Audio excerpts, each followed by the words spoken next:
عرفہ کے دن کی فضیلت۔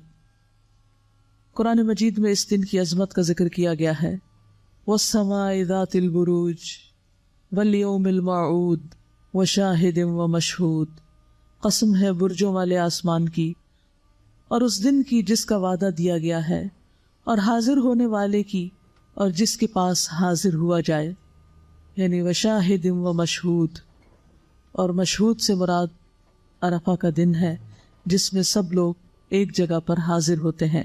یہاں اللہ سبحانہ وتعالیٰ نے 3 چیزوں کی قسمیں کھائی ہیں، ایک بروج کی، بڑے بڑے برجوں کی قسم کھائی ہے جو اللہ کی قدرت کی نشانیوں میں سے بڑی نشانیاں ہیں، اور پھر دوسرے قیامت کے دن کی، وہ دن جس کا وعدہ دیا گیا ہے، والیوم الموعود، اور تیسرے وشاہد ومشہود، حاجیوں کی اور جو عرفہ کے میدان میں حاضر ہوں، یہ بھی اللہ کی نشانیوں میں سے ایک بہت بڑی نشانی ہے۔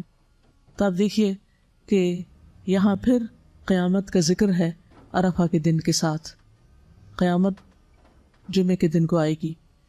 تو آج کے دن جو سبق ہم نے سیکھنے وہ خاص طور پر آخرت کے گھر کی یاد دہانی، کہ اس کو یاد کرتے رہنا ہے، اپنی موت کو یاد کرنا ہے تاکہ ہمارے اعمال تیز ہوں، زیادہ ہوں، بہتر ہوں، اور دوسری طرف اپنی عبادات کی اصلاح، خصوصاً نماز کی اصلاح، اور تیسری طرف ذکر کی عادت، اٹھتے بیٹھتے چلتے پھرتے۔ اور اس دن کی مناسبت سے خصوصی عبادت جو ہے وہ روزے کی عبادت ہے۔ آپ صلی اللہ علیہ وسلم سے عرفہ کے دن کے روزے کے بارے میں پوچھا گیا تو آپ نے فرمایا گزرے ہوئے سال اور آنے والے سال کے گناہوں کا کفارہ ہے، یعنی اس روزے کی بہت بڑی فضیلت ہے، 2 سال کے گناہ اس سے معاف ہوتے ہیں جب کوئی شخص اس کا اہتمام کرے۔ اور پھر ہاتھ اٹھا کر بکثرت دعائیں کرنے کا دن ہے۔ ایک ہے ہم دل میں دعا کرتے رہتے ہیں، لیٹ کے دعا کر لی، بیٹھ کے کر لی، سوچا تو کچھ کر لی، لیکن ایک یہ ہے کہ ہاتھ اٹھا کے دعا کرنا۔ اسامہ بن زید کہتے ہیں کہ میں میدان عرفات میں رسول اللہ صلی اللہ علیہ وسلم کا ردیف تھا، آپ نے دعا کے لیے ہاتھ اٹھائے تو آپ کی اونٹنی ایک طرف کو جھکنے لگی اور اس کی لگام گر گئی، چنانچہ آپ نے ایک ہاتھ سے رسی کو پکڑ لیا اور اپنے دوسرے ہاتھ کو اٹھائے رکھا، یعنی آپ نے عرفہ کے دن جتنی دعائیں بھی کی وہ ہاتھ اٹھا کے کی، حتیٰ کہ جب آپ کی اونٹنی کی لگام گر گئی تو آپ نے اس کو بھی ایک ہاتھ سے پکڑا، دونوں ہاتھ نہیں لگائے اور ایک ہاتھ اٹھائے رکھا۔ اور پھر یہ ہے کہ دن کی روشنی سے اندھیرا آنے تک اللہ کا ذکر کرنے کا دن ہے، یعنی مسلسل ذکر کرنے کا۔ اگر آپ لوگوں کو آج موقع ملے تو عصر سے مغرب تک خصوصی طور پر بیٹھ کے اللہ کا ذکر کریں اور دعائیں کریں۔ یہ نہ فرض ہے نہ سنت ہے، لیکن تو اگر اللہ تعالیٰ موقع دے، توفیق دے، وقت ملے تو باقی کاموں پر اس کام کو اہمیت دے۔ نبی صلی اللہ علیہ وسلم قصواء پر سوار ہو گئے، حتیٰ کہ مقام وقوف پر تشریف لائے، اپنی اونٹنی قصواء کا پیٹ پتھروں کی طرف کر دیا، یعنی وہیں رکے رہے، پہاڑوں کی طرف منہ کر لیا، اور جبل المشات کو جو کہ ریت کا بڑا ٹیلا تھا اپنے سامنے کیا، قبلہ رخ ہوئے اور پھر وہیں رکے رہے حتیٰ کہ سورج غروب ہو گیا۔ اتنی دیر تک دعائیں کی، اور ٹکیا کے غائب ہو جانے کے بعد کچھ زردی بھی ختم ہو گئی تو پھر آپ اس جگہ سے ہلے، یعنی اتنی طویل دعائیں کی تھی آپ نے۔ اگر ہم بغیر کتابیں کھولے دعائیں کرنے لگے تو کیا اتنی دعائیں ہیں ہمارے پاس؟ ہماری تو دعاؤں کا کوٹا تھوڑی دیر میں ہی ختم ہو جاتا ہے، ہم پھر سوچتے ہیں اچھا آپ اور کیا مانگے اور کیا کہیں۔ تو اس لیے جو کچھ بھی آپ کی طلب ہے، تمنا ہے، زندگی میں جو مسائل ہیں، جو چیزیں آپ چاہتے ہیں، ان سب کو بھی آپ نوٹ ڈاؤن کر سکتے ہیں، اور اس کے ساتھ ساتھ جو قرآنی اور مسنون دعائیں ہیں، یا ایاک نستعین کے آخر میں ہے، یا میری دعا میں دعائیں ہیں، یہ دعا کیجئے میں دعائیں ہیں، ان سب جگہوں سے، اور اس کے علاوہ بھی اگر آپ کو معلوم ہے تو جو مسنون اذکار ہیں وہ آپ کر سکتے ہیں۔ نبی صلی اللہ علیہ وسلم نے فرمایا اللہ عز و جل عرفہ کی شام اہل عرفہ کے ذریعے اپنے فرشتوں کے سامنے فخر فرماتا ہے اور کہتا ہے کہ میرے ان بندوں کو دیکھو جو میرے پاس پراگندہ حال اور غبار آلود ہوئے ہیں۔ وہ بندے تو وہاں چلے گئے اس بڑے میدان میں، لیکن کچھ بندے جو نہیں جا سکے اپنی مجبوریوں کی وجہ سے، کئی رکاوٹوں کی وجہ سے، کئی پابندیوں کی وجہ سے، تو وہ بھی اللہ سبحانہ وتعالیٰ کی طرف متوجہ ہو کر اللہ کی رحمت کو متوجہ کر سکتے ہیں۔ فاذکرونی اذکرکم۔ رسول اللہ صلی اللہ علیہ وسلم نے فرمایا عرفہ کے دن کے سوا کوئی اور دن ایسا نہیں جس میں اللہ کثرت سے بندوں کو آگ سے آزاد نہ کرے، یعنی جس میں اللہ تعالیٰ کثرت سے بندوں کو آگ سے آزاد کرتا ہو۔ وہ سب سے بڑا دن کون سا ہے؟ عرفہ کا دن، اور یہ کہ وہ قریب ہوتا ہے، پھر فرشتوں کے سامنے ان حاجیوں کی وجہ سے فخر کرتا ہے اور فرشتوں سے پوچھتا ہے کہ یہ لوگ کیا چاہتے ہیں. یعنی اس دن میں خاص طور پر اللہ سبحانہ وتعالیٰ بہت قریب ہوتے ہیں. ویسے بھی اللہ تعالیٰ قریب ہوتے ہیں، لیکن وَإِنَّهُ لَيَدْنُو، یعنی یہ احساس دلانے کے لیے کہ میں تم سے بہت قریب ہوں، تم مجھ سے مانگو. ویسے اللہ تعالیٰ نے قرآن مجید میں فرما دیا جب بھی بندہ پکارے اللہ تعالیٰ قریب ہے، پکار سنتا ہے. لیکن اس دن کی خاص بات ہے کہ وہ اور زیادہ قریب ہے. پھر اس دن میں اللہ تعالیٰ کی طرف سے مغفرت کے ساتھ ساتھ کمیوں کو پورا کرنے کی ضمانت کا دن ہے یہ. انس بن مالک بیان کرتے ہیں کہ نبی صلی اللہ علیہ وسلم نے عرفات میں وقوف کیا اور سورج لوٹنے کے قریب تھا، یعنی غروب ہونے کے. بس آپ نے فرمایا اے بلال میرے لیے لوگوں کو خاموش کراؤ. چنانچہ بلال رضی اللہ عنہ نے کھڑے ہو کر کہا رسول اللہ صلی اللہ علیہ وسلم کے لیے خاموش ہو جاؤ. بس لوگ خاموش ہو گئے. آپ نے فرمایا اے لوگوں کے گروہ، ابھی جبرائیل علیہ السلام میرے پاس آئے اور میرے رب کی طرف سے انہوں نے مجھے سلام کہا اور کہا کہ اللہ عز و جل نے عرفات والوں اور مشعر والوں کی مغفرت کر دی، یعنی مزدلفہ والوں کی بخشش کر دی ہے اور ان کی کمیوں کو پورا کرنے کی ذمہ داری لے لی ہے. بس عمر بن خطاب نے کھڑے ہو کر عرض کیا اے اللہ کے رسول، کیا یہ ہمارے لیے خاص ہے؟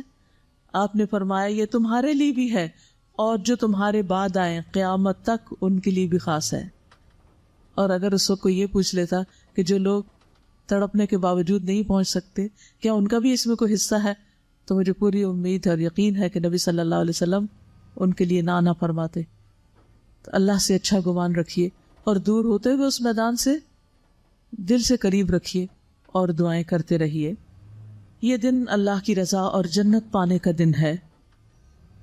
صحیح ترغیب و ترہیب میں آتا ہے اور تمہارا عرفات میں وقوف کرنا تو اللہ عز و جل فرشتوں سے فرماتا ہے اے میرے فرشتوں، میرے یہ بندے کس لیے آئے ہیں؟ وہ کہتے ہیں تیری رضامندی اور جنت طلب کرنے آئے ہیں.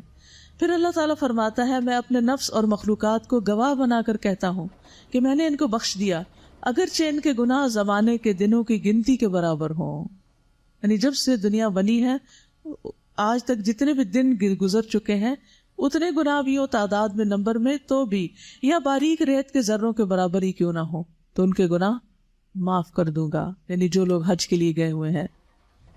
نبی صلی اللہ علیہ وسلم نے فرمایا تمہارا دوپہر کے بعد عرفات میں کھڑے ہونا تو اللہ تعالیٰ آسمان دنیا پر نازل ہوتا ہے اور فرشتوں سے تم پر فخر کرتا ہے. فرماتا ہے میرے بندے میرے پاس کھلے اور گہرے راستے سے پراگندہ حالت میں آئے جو میری جنت کے امیدوار ہیں.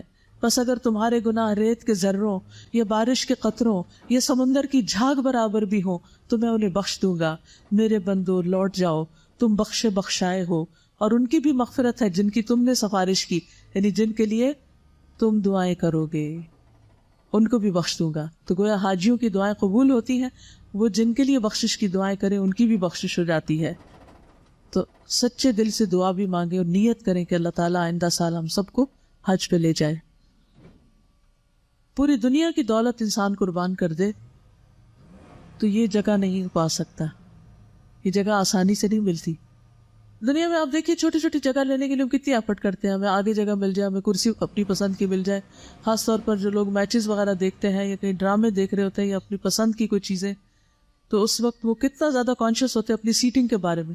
بعض لوگ ہزاروں روپے خرچ کر کے اچھی جگہ اپنی سیٹ بک کراتے ہیں. تو سوچئے عرفات کے میدان کی سیٹ بکنگ کے لیے اگر کچھ خرچ کرنا پڑے تاکہ سارے گناہ معاف ہو جائیں تو اس سے بڑا کامیاب سودا اور کیا ہو سکتا ہے. عرفہ کا دن اور جمعہ جب اکٹھا آئے تو ان کی کیا مماثلت ہے. قرآن مجید کی آیت جو ہے وشاہد و مشہود، اس کا ایک معنی یہ بھی کیا گیا ہے کہ شاہد سے مراد جمعہ کا دن ہے اور مشہود سے مراد عرفہ کا دن ہے. اور جمعہ کے دن کو اللہ نے ہمارے لیے ذخیرہ کیا ہے. یہ صحیح الجامع کی روایت ہے کہ شاہد جمعہ کا دن اور مشہود عرفہ کا دن. سورۃ البروج کی آیت وشاہد و مشہود آیت نمبر 3. اس دن جب عرفہ اور جمعہ اکٹھا ہوا تھا تو دین کی تکمیل ہوئی تھی. یعنی عرفہ کا دن اپنی جگہ، جمعہ کا دن اپنی جگہ اہمیت کا حامل، لیکن جب سونے پہ سہاگا ہو جائے اور ایک دن کے ساتھ دوسرا بھی ساتھ شامل ہو جائے، 2 in 1 ہو جائے، اور بھی زیادہ اہمیت ہو جاتی ہے. عمر بن خطاب سے روایت ہے کہ ایک یہودی نے ان سے کہا، اے امیر المؤمنین، تمہاری کتاب میں ایک آیت ہے جسے تم پڑھتے ہو، اگر وہ ہم یہود پر نازل ہوتی تو ہم اس کے نزول کے دن کو عید بنا لیتے۔ آپ نے پوچھا وہ کون سی آیت ہے؟ اس نے جواب دیا، الیوم اکملت لکم دینکم واتممت علیکم نعمتی ورضیت لکم الاسلام دینا۔ آج میں نے تمہارے لیے تمہارے دین کو مکمل کر دیا اور اپنی نعمت تم پر تمام کر دی۔ یعنی سب سے بڑی نعمت مل گئی کہ پورا دین ہمیں ملا اور تمہارے لیے دین اسلام کو پسند کیا۔ عمر رضی اللہ عنہ نے فرمایا کہ ہم اس دن اور اس مقام کو خوب جانتے ہیں۔ جب یہ آیت رسول اللہ صلی اللہ علیہ وسلم پر نازل ہوئی، اس وقت آپ عرفات میں جمعہ کے دن کھڑے ہوئے تھے۔ حضرت عمر نے کیا کہا کہ میں اس دن کو خوب جانتا ہوں جب یہ آیت نازل ہوئی تھی۔ کہاں نازل ہوئی تھی؟ عرفات کے دن، جو جمعہ کا دن تھا، اور یہ دن کئی سالوں بعد آتا ہے۔ مجھے اچھی طرح یاد ہے کہ آخری تعلیم القرآن جس کی میں نے تکمیل کی تھی وہ جمعہ کا دن بھی تھا، عرفہ کا دن بھی تھا، تکمیل کا دن بھی تھا، اور اس کے ساتھ ساتھ یعنی روزہ بھی تھا۔ اور جس وقت تکمیل ہو رہی تھی اس وقت بالکل دن کا آخری حصہ تھا، یعنی دعا ہو رہی تھی اور اس وقت ساتھ تکمیل ہو رہی تھی اور ساتھ افطار ہو گئی تھی۔ تو اور اس میں کچھ بھی پلان نہیں کیا، یعنی جب کورس شروع ہوا تو دور پار بھی خیال نہیں تھا، حتیٰ کہ آخری مہینے کے آخری ہفتے میں بھی یہ خیال نہیں آیا کہ یہ سب کچھ اللہ تعالیٰ اکٹھا کر دیں گے۔ تو یہ سب کچھ جب اکٹھا ہو گیا تو پھر واقعی دل سے اللہ کا شکر ادا کیا، کیونکہ انسان چاہے بھی تو اپنی مرضی سے ان چیزوں کو اکٹھا نہیں کر سکتا کہ اس کے قرآن کی تکمیل بھی ہو، لوگ بھی جمع ہوں، اجتماعی دعا بھی ہو رہی ہو، اور پھر روزے سے بھی ہو انسان، اور اس کے ساتھ ساتھ جمعہ بھی ہو اور عرفہ بھی ہو۔ تو یہ اللہ سبحانہ وتعالیٰ کی بہت بڑی نعمتوں میں سے ایک نعمت ہوتی ہے، اور اللہ تعالیٰ ہمیں ان نعمتوں پر شکر گزار بنائے اور ہمیں بار بار ایسے مواقع عطا کرے۔ اس کے بعد میں سمجھتی ہوں کہ آج مجھے بہت زیادہ خوشی ہے کہ یہ 2 دن اکٹھے ہوئے اور آپ کے ساتھ میں یہاں اکٹھی ہوں، اور جمعے کے دن میں جمعہ پڑھنے سے تھوڑی دیر پہلے ہم سب اس مجلس میں عرفہ کے دن کی یاد تازہ کر رہے ہیں اور عہد میثاق کو بھی زندہ کر رہے ہیں۔ سچ بتائیے کہ آج کے دن آپ میں سے کس کس کو عہد میثاق یاد آیا تھا کہ آج کے دن ہم نے میثاق کیا؟ ایک شخص۔ عموماً ہم عرفہ کے دن کو میثاق کا دن نہیں سمجھتے، ہمیں یاد نہیں آتا۔ تو میثاق کے دن ہم نے ایک عہد کیا تھا، تو آج کا دن پھر کیا ہوا؟ عہد کی تجدید کا دن۔ یہ چیزیں یہ آئندہ سالوں کی یاد دہانی کے لیے نوٹ کر کے رکھ لیں، ورنہ پھر ہمارے دل زنگ آلود ہو جاتے ہیں اور یہ چیزیں ہمیں بھول جاتی ہیں، اپنے لیے بھی اور اپنے بچوں کے لیے بھی اور اپنے ساتھیوں کے لیے اور شاگردوں کے لیے اور سب کے لیے، جس تک ہم یہ پیغام پہنچا سکیں۔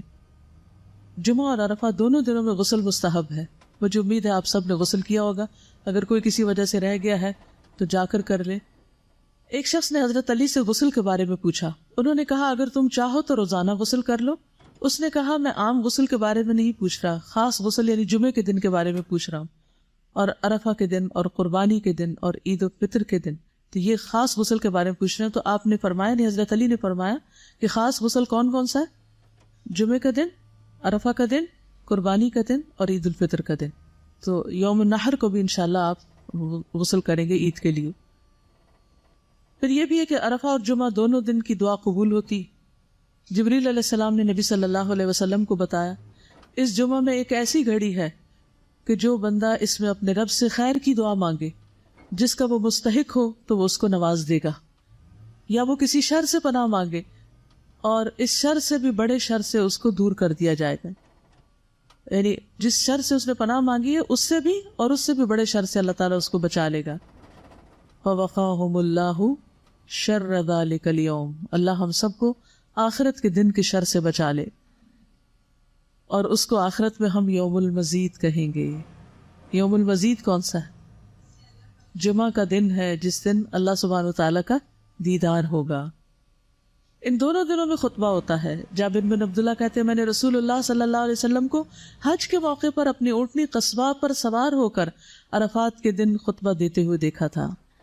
نبی صلی اللہ علیہ وسلم نے فرمایا جمعہ خطبہ میں حاضر ہوا کرو اور امام کے قریب بیٹھا کرو، آگے پہنچنے کی کوشش کیا کرو۔ اب عرفہ کے دن کی خاص دعا کیا ہے؟ لا الہ الا اللہ وحدہ لا شریک لہ لہ الملک ولہ الحمد وہو علی کل شیء قدیر۔ نبی صلی اللہ علیہ وسلم نے فرمایا بہترین دعا وہ ہے جو عرفات کے دن مانگی جائے۔ دیکھ لیجیے اب اس حدیث کے لفظوں کو دیکھیے، بہترین دعا وہ ہے جو عرفات کے دن مانگی جائے۔ اب یہاں یہ نہیں کہا گیا کہ عرفات والے مانگیں، یا عرفہ کے دن ہم بھی مانگ سکتے ہیں۔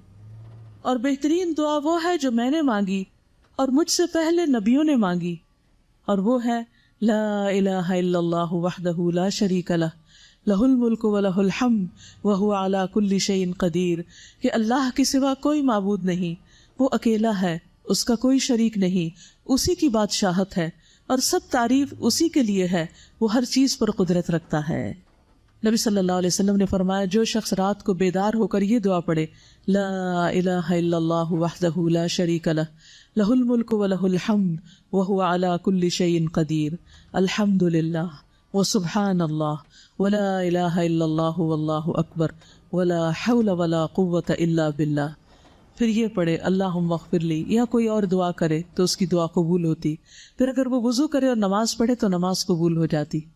اچھا، یہ تہجد کے وقت پڑھنے والی دعا اور عرفہ کے دن پڑھنے والی دعا دونوں میں کیا مناسبت؟ کوئی مناسبت بتائیے۔ عرفہ میں بھی اللہ تعالیٰ آسمان دنیا پر آتے ہیں اور رات کے آخری حصے میں بھی، تو دونوں وقتوں میں لا الہ الا اللہ وحدہ لا شریک لہ لہ الملک ولہ الحمد وہو علی کل شیء قدیر۔ اس میں دعا کون سی؟ اس میں تو اللہ کی تعریف، اللہ کی توحید کا بیان ہے۔ دعا کہاں ہے؟ اسے دعا کہا جا رہا ہے وَهُوَ عَلَى كُلِّ شَيْءٍ قَدِيرٌ، کہ اللہ ہر چیز پہ قادر۔ سوچئے آپ کی زندگی میں کون سا مسئلہ ہے، کیا غم ہے، کیا دکھ ہے، کیا پریشانی ہے، کیا چیز آپ کو بادر کر رہی، سوچئے اس کو، اور پھر پڑھیے لا الہ الا اللہ وحدہ لا شریک لہ لہ الملک ولہ الحمد وہو علی کل شیء قدیر۔ جب کل شیء قدیر کہیں گے تو کیا کہیں گے؟ اللہ میں قادر نہیں ہوں یہ کام کرنے پر، میرے ہاتھ میں نہیں ہے، نہ اپنی جان، نہ اپنا نفس، نہ اپنے خیالات، اور نہ اپنا یہ سست جسم، اور نہ ہی اپنی اولاد، اور نہ ہی لوگ، میں کسی چیز کے مالک نہیں ہوں۔ لہ الملک ولہ الحمد، ہر چیز کا مالک تو ہے، ہر چیز تیرے اختیار میں ہے، ان سب چیزوں کو تو اپنی اطاعت میں قبول کر لے اور ان سب کو اپنی راہ دکھا۔ ہم ہر وقت لوگوں سے توقع رکھتے ہیں، لوگوں کو مسئلے بتاتے ہیں، مجھے یہ پریشانی ہے، مجھے یہ پریشانی۔ ہم نے کتنی بار اللہ کو پریشانی بتائی؟ ہم لوگوں کو فون کرتے ہیں، لوگوں کو میسج بھیجتے ہیں، اپنی پریشانیوں کے دکھ سناتے ہیں، وہ سنتے ہیں یا نہیں سنتے، پڑھتے ہیں یا نہیں پڑھتے، پڑھتے ہیں اور جواب دیتے ہیں یا نہیں دیتے، اور پھر بھی انہیں کو سنائے چلے جاتے ہیں۔ تو ایسے تمام اوقات میں ہمیں کیا کرنا چاہیے؟ چھوڑ کے لوگوں کو اللہ کی طرف متوجہ ہونا چاہیے، اور یاد رکھیے جب تک اللہ کی طرف متوجہ نہیں ہوگے مسائل حل نہیں ہو سکتے۔ کئی سال لگ گئے نا، حل نہیں ہوئے، آئندہ بھی نہیں ہوگے جب تک اللہ کو نہیں پکاریں گے۔ تو میں آپ میں سے ہر ایک کو، جو بھی میری بات سن رہا ہے، ایک ایک کو یہ تاکیداً کہوں گی کہ جو بھی زندگی میں آپ کے مسئلہ ہے، جو بھی دکھ اور پریشانی، اس سب کو دل میں لا کر، رو کر، اللہ کی قدرت اور اس کی ملک اور اس کی توحید کا واسطہ دے کر اسی سے دعا کیجیے کہ اللہ تو اس پریشانی کو دور کر دے۔ پھر آپ دیکھیں مسئلے کتنی جلدی حل ہوتے ہیں۔ بندے کسی چیز پہ قادر نہیں ہے، جو قادر ہے اس کو پکاریے۔ میں ہمیشہ سوچتی ہوں اللہ تعالیٰ اس کو کیا سوچتا ہوگا، کیا کہتا ہوگا کہ کام تو میں کر سکتا ہوں اور بتا یہ لوگوں کو رہا ہے جو کسی چیز پہ قادر نہیں، سب کچھ تو میرے اختیار میں ہے اور دیکھ یہ لوگوں کی طرف رہا ہے۔ یہ تو ایسے ہی ہے نا جیسے ہمیں سخت پیاس لگی ہو اور جس شخص کے ہاتھ میں پانی کا گلاس ہو اس کو اگنور کر کے دوسروں کو کہے پانی پلا دو، پانی پلا دو، جن کے ہاتھ میں پانی ہے ہی نہیں۔ بتائیے بندوں کے ہاتھ میں کیا ہے؟ کچھ بھی تو نہیں۔ پھر کیوں نہیں ہم اللہ کی طرف راغب ہوتے؟ کیوں نہیں اس کی طرف توجہ کرتے؟ تو آج آپ نے کثرت سے جو ذکر کرنا ہے اور جو دعا بار بار پڑھتے رہنا ہے وہ یہی دعا ہے، اور اس کو سامنے رکھ کے 3 دفعہ پڑھا، 5 دفعہ پڑھا، 7 دفعہ پڑھا، پھر اس کے بعد جو دل میں دکھ ہے، غم ہے، پریشانی، پھر اس کا ذکر کیا، اللہ میرا یہ دکھ دور کر دے، اللہ میری یہ ضرورت پوری کر دے، اللہ میری پریشانی دور کر دے۔ پھر آپ دیکھیں گے کہ کیسے مسائل حل ہوتے ہیں۔ ایک بار پڑھنے سے بھی اگر دعا قبول ہوتی ہے تو بار بار پڑھنے سے کتنی بار قبول ہوگی اور کتنی زیادہ قبول ہوگی. رسول اللہ صلی اللہ علیہ وسلم نے فرمایا جو شخص صبح کے وقت یہ کہہ لے لا الہ الا اللہ وحدہ لا شریک لہ لہ الملک و لہ الحمد وہو علی کل شیء قدیر تو اسے اولاد اسماعیل میں سے ایک غلام آزاد کرنے کا ثواب ملے گا. گویا صبح صبح صدقہ کر دیا آپ نے اور اس کے لیے 10 نیکیاں لکھی جائیں گی اور اس سے 10 غلطیاں مٹا دی جائیں گی اور اس کے 10 درجات بلند کیے جائیں گے اور شام تک وہ شیطان سے حفاظت میں رہے گا. اور اگر شام کو کہہ لے تو صبح تک اس کے لیے یہی کچھ ہے. تو ویسے تو عادت بنا لینی چاہیے 33 دفعہ سبحان اللہ، 33 دفعہ الحمدللہ، 33 دفعہ اللہ اکبر اور 34ویں بار لا الہ الا اللہ وحدہ لا شریک لہ لہ الملک و لہ الحمد وہو علی کل شیء قدیر. اور جو 10 بار پڑھے اس نے گویا 4 غلام آزاد کیے. پھر اسی طرح جو 10 بار یہ پڑھے جس میں بیدہ الخیر یحیی و یمیت کے الفاظ بھی شامل کر دیے گئے ہیں، تو جو یہ پڑھتا ہے اس کے لیے 10 نیکیاں لکھی جاتی ہیں، 10 گناہ معاف ہوتے ہیں، 10 درجات بلند ہوتے ہیں. یہ کلمات اس کے لیے ہر ناپسندیدہ چیز اور شیطان مردود سے حفاظت کا ذریعہ بن جاتے ہیں. شرک کے علاوہ کوئی گناہ اسے گھیر نہیں سکتا، یعنی ہر گناہ سے چھٹکارا ہو جائے گا اور وہ عمل کے لحاظ سے تمام لوگوں میں سب سے افضل شمار ہوگا. مگر وہ شخص اس سے برتری لے جاتا ہے جو اس سے زیادہ یہ کلمہ کہہ دے. پھر ان کلمات کو پڑھنے سے درجات بلند ہوتے ہیں.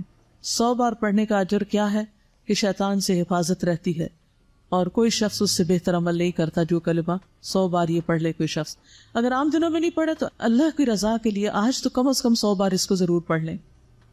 پھر اسی طرح مغرب کی نماز کے بعد خاص طور پر حفاظت کے لیے کلمہ بہت مفید ہے.